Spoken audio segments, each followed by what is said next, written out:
Hello बच्चों। तो आज हम आपके लिए एक नई टॉपिक लेकर आए हैं, मोल।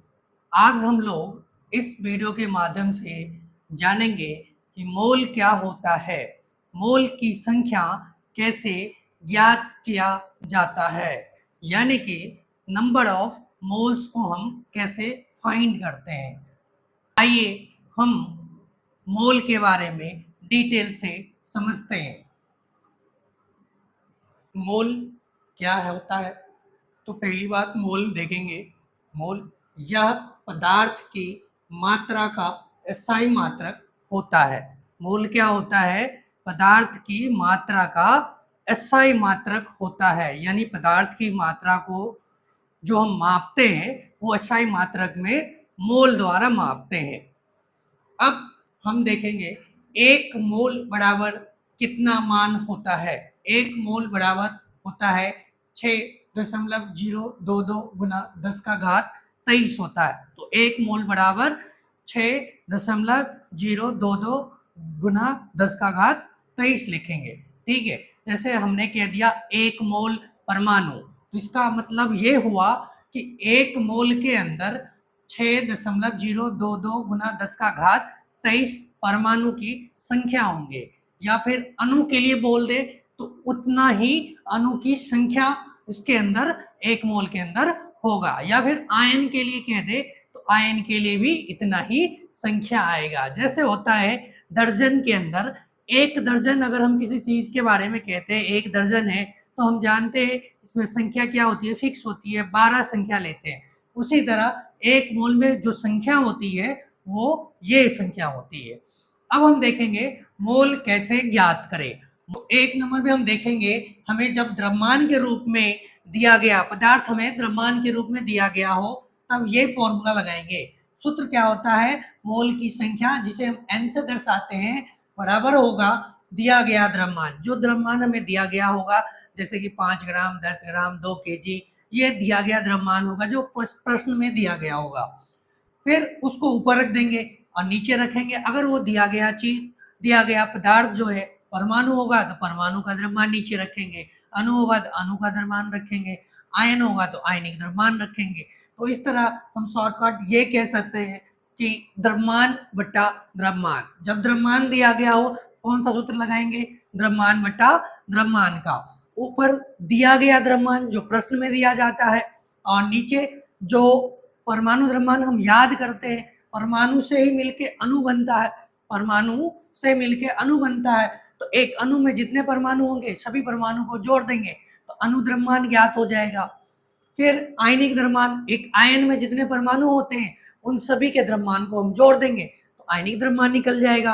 अब जैसे इस पे एक क्वेश्चन देख ले। Question 23 gram sodium, 23 gram sodium दिया हो तो इसमें हम मोल की संख्या ज्ञात करेंगे। तो बच्चों ये क्या है? सोडियम क्या है? सोडियम है परमाणु। सोडियम क्या है? परमाणु। ये 23 ग्राम जो दिया गया द्रव्यमान है, यहाँ हम 23 रखेंगे और ये परमाणु का द्रव्यमान, जो परमाणु द्रव्यमान लिस्ट से हम याद करते हैं उसको हम नीचे रखेंगे। परमाणु है तो परमाणु का द्रव्यमान आएगा जो कि 23 होता है। तो 23 इस तरह से कट जाएगा तो हमें मोल की संख्या क्या प्राप्त होगी?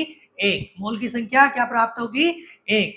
हमें कितना दिया गया था? 23 ग्राम परमाणु दिया गया था, तो हमने 23 ग्राम ऊपर रख दिया। अब नीचे क्या है? हमें परमाणु द्रव्यमान रखना है जो कि हम लिस्ट से याद करते हैं परमाणु द्रव्यमान, तो वो भी 23 होता है।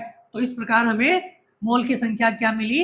1 मिली। अब हम देखेंगे दूसरा, जब हमें परमाणुओं, अणुओं, आयनों की संख्या दिया हो, जब हमें परमाणुओं तथा अणुओं तथा आयन की संख्या दिया गया हो, तब हम क्या करते हैं? उस परमाणुओं या अणुओं या फिर आयनों की संख्या को ऊपर रखते हैं। फिर हम 6.022 गुना 10 का घात 23 से भाग देते हैं। ठीक है, जैसे कि हमें एक मोल के अंदर जितनी संख्या होती है मोल में निकालने के लिए हम उतनी संख्या से भाग दे देते हैं। तो दी गई संख्या को हम ऊपर रखेंगे और फिर इससे भाग दे देंगे तो हमें मोल की संख्या ज्ञात हो जाएगी। अब हम देखेंगे परमाणुओं, अणुओं आयनों का आयतन दिया हो, एनटीपी एसटीपी पर आयतन, यानी कि मानक ताप दाब पर या सामान्य ताप दाब पर जब हमें आयतन दिया गया हो, जैसे परमाणु का आयतन दिया गया हो, अणु का आयतन दिया गया हो, या फिर आयन का आयतन दिया गया हो, तो दिया गया आयतन को हम ऊपर रखेंगे और यहाँ हम लीटर में अगर आयतन हमें निकालना होता है तो लीटर में जब हम निकालते हैं तो 22.4 से भाग देते हैं, 22.4 से भाग देते हैं। तो इस प्रकार दिए गए आयतन को हम ऊपर रखेंगे और फिर 22.4 से भाग दे देंगे, तो हमें क्या प्राप्त होगा, मोल की संख्या प्राप्त होगा। हमें एक एक उदाहरण हमने देखा कि परमाणु के लिए, अब दूसरा उदाहरण हम देखेंगे। 90 ग्राम जल दिया हो, 90 ग्राम जल दिया है, तो ये क्या होगा, दिया गए द्रव्यमान को, मतलब दिया गया द्रव्यमान को हम क्या करेंगे, ऊपर रखेंगे, द्रव्यमान बटा द्रव्यमान फॉर्मूला लगाएंगे। तो यहाँ जल का जो द्रव्यमान होता है, आणविक जल क्या है, अणु है, तो जल अणु है, उसका क्या निकलेगा, आणविक द्रव्यमान निकलेगा। तो हाइड्रोजन का 1 होता है, 2 हाइड्रोजन है, 2 हो जाएंगे। फिर ऑक्सीजन है, ऑक्सीजन क्या 16 होता है आणविक द्रव्यमान, टोटल इसको ऐड करेंगे तो हमारा 18 निकल के आएगा आणविक द्रव्यमान। अब 18 से भाग दे देंगे, यहाँ पर तो हमारा फाइनल आंसर क्या हो गया, 5 मोल, यानी 90 ग्राम जल में मोल की संख्या कितनी है, 5 है। इस प्रकार फिर आयन दे दिया जाए, यहाँ आयन दे दिया जाए, तो आयन के लिए क्या करेंगे, जैसे आयन दे दिया 85 ग्राम अमोनियम आयन दे दिया, तो क्या करेंगे, इस 85 ग्राम को हम ऊपर रखेंगे, 85 ग्राम को ऊपर रखेंगे और इसका जो द्रव्यमान होता है वो हम नीचे रखेंगे। दिए गए द्रव्यमान को ऊपर रखते हैं, फिर इसका द्रव्यमान नीचे। ये है नाइट्रोजन, नाइट्रोजन का द्रव्यमान जो होता है वो 14 होता है। फिर हाइड्रोजन का 1, यानी 4 हाइड्रोजन है तो 4, कितने हो गए, कितने हो गए, यानी कि इसके द्रव्यमान निकल के आ गए 18। अब इसको हम भाग दे देंगे तो हमें एग्जैक्ट मोल की संख्या प्राप्त हो जाएगी। ये तो था द्रव्यमान के रूप में जब दिया गया हो। अगर द्रव्यमान के रूप में नहीं दिया, आयतन के रूप में दिया हो, तो क्या करेंगे,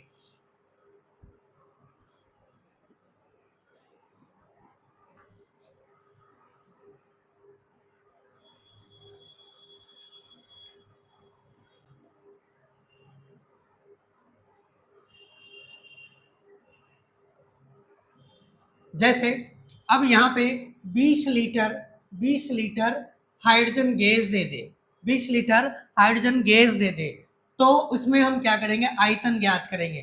तो दिया गया आयतन कहाँ रखते हैं, हम ऊपर रखते हैं, तो ये 20 का 20 ऊपर रख दिया, ठीक है।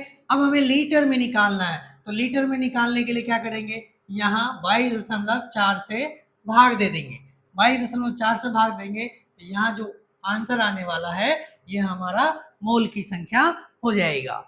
अब एक तो इस पे हो गया, इस पे तो बता ही दिया। अब इस पे देखते हैं, जैसे परमाणुओं की संख्या दिया गया हो। अब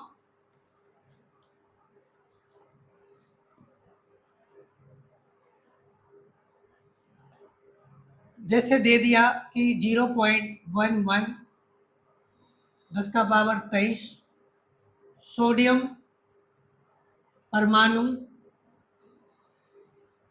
में मोल ज्ञात करें, यानी कि हमें इस प्रश्न में क्या दिया गया है, परमाणुओं की संख्या दिया गया है। परमाणुओं की संख्या को हम क्या करेंगे, यहाँ फॉर्मूला लगाएंगे, परमाणुओं की संख्या, दी गई संख्या को हम ऊपर रखेंगे और फिर एक मोल के अंदर जो संख्या होती है उस संख्या से हम भाग दे देंगे। तो इस प्रकार भाग देने पर हमें क्या निकल के आएगा, 1/2, 1/2, तो हमारा मोल की संख्या निकल के जो आया वो 1/2 हुआ। तो इस प्रकार हम मोल निकाल सकते हैं। आप एक एक चीज को देखो, इसको समझो, फिर आप इसकी प्रैक्टिस करना। तो बच्चों, हमने तीनों सूत्रों को बता दिया कि इनसे हम मोल कैसे ज्ञात करते हैं।